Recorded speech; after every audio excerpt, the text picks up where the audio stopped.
ఈ టెంపుల్ చెప్పాను కదా, పొద్దుటూరు ఫస్ట్ వీడియో అయితే పోస్ట్ చేశాను రామేశ్వరం టెంపుల్ అని. సో ఈ టెంపుల్ దర్శనం అయిన తర్వాత అలాగే కొంచెం ముందుకు వెళ్ళిన తర్వాత రైట్ సైడ్ నుంచి వెనక్కి వచ్చిన తర్వాత ఈ టెంపుల్ అయితే ఉందండి.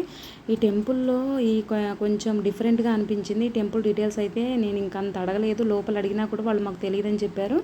అక్కడ లేడీసే హారతి అయితే ఇస్తున్నారు. లోపల టెంపుల్ కూడా చాలా డిఫరెంట్గా అనిపించింది. అది కొంచెం మనుషుల టెంపుల్స్ లాగా అనిపించింది. మనకి దేవుడు కంటే కూడా వేరే ఎక్కువ విగ్రహాలు అవే బాగా అనిపించాయి. ఇది జీవ సమాధి అయ్యారని చెప్పారు. జీవ సమాధి అంటే మనకి బ్రతికుండగానే పూజ చేస్తారు కదా, సో అలా అని చెప్పారు. దానికి గుర్తుగా ఈ టెంపుల్ అని చెప్పారు. అదొకటి మాత్రమే తెలిసింది.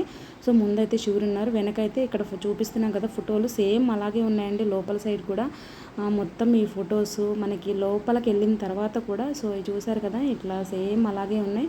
డీటెయిల్స్ ఎక్కువ అడగడానికి అయితే మాకు కుదరలేదు. అంటే 2-3 అడిగాము. సో వాళ్ళు కూడా మాకు తెలియదని చెప్పారు. రామేశ్వరం గుడిలోనే ఎక్కువ బ్రహ్మోత్సవాలు జరుగుతున్నాక అక్కడే ఇచ్చేసారండి. టెంపుల్ తీద్దామని చూశాను వీడియో, సో వద్దన్నారు. అక్కడ చూశారు కదా నిలబడ్డట్లుగా ఉన్నారు. వైట్ బట్టలు వేసుకుని అయితే దేవుడి రూపంలో ఉన్నారు. ఇది బయట ఎంట్రన్స్, నంది ముందు వచ్చేసి ఇలా ఉంది. ఈ టెంపుల్ దర్శనం చేసుకున్నామండి. ఇది అయిపోయిన తర్వాత ఇంకొక శివాలయం ఉంది. సో అక్కడికైతే వెళ్ళాము. అక్కడికి వెళ్ళడంతోనే అయ్యగారు వచ్చేసి పక్కన పూజ చేసుకుంటున్నారు. వెళ్ళడంతోనే మాకు గర్భగుడిలోకి వెళ్ళి మీరు శివలింగాన్ని తాకి పూజ చేసుకుని రమ్మని చెప్పారు. సో అది మాకు చాలా హ్యాపీ అనిపించింది. అక్కడ పూజ అయిపోయింది. దర్శనం చేసుకున్న తర్వాత మళ్ళీ ఇంకొక శివాలయం ఉందంటే ఇక్కడికి వచ్చాము. ఇక్కడ కూడా దర్శనం చేసుకుని బాగా అయితే ఎంజాయ్ చేసి నెక్స్ట్ మేము ట్రావెల్స్ అని చెప్పాం కదా, దాని గురించిన వీడియోస్ అయితే మీకు నెక్స్ట్ ఫర్దర్గా పోస్ట్ చేస్తాను. ఇక్కడ వరకు అయితే ఈ వీడియోతో ఎండ్ చేస్తున్నాను. Thanks for watching this video.